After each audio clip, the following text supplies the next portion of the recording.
Bismillah. Apreldə pul böhranından çıxacaq bürclər kimlərdir? Aprel ayında bəzi bürclər maliyyə baxımından rahat nəfəs almağa başlayır. Ulduzların düzülüşünə görə pul böhranından çıxmaq şansı ən yüksək olan bürclər bunlardır. Pul böhranından çıxacaq bürclər. Aprel. Buğa. Uzun müddət sıxıntı çəkmiş buğalar üçün dönüş nöqtələri gəlir. Gözlənilməz gəlir, maaş artımı və ya yeni qazanc qapısı açılır. Xərçəng. Apreldə xərclərini nəzarət altına ala biləcək və köhnə borclarını bağlamağa başlayacaq. Ailə dəstəyi də rol oynaya bilər.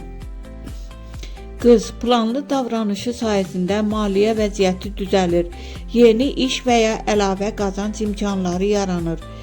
Əqrəb. Çətin dövr arxada qalır. Riskli addımlardan qazanc əldə edə bilər. Amma ağıllı hərəkət etməsi şərtdir. Oğlaq. Karyera ilə bağlı dəyişikliklər pul axınını artıracaq. Əziyyətinin bəhrəsini görməyə başlayır. Diqqətli olmalı bürclər. Qoç, tərəzi, dolça. Pul gəlir, amma eyni zamanda çox çıxır. Plansız xərclər problem yarada bilər.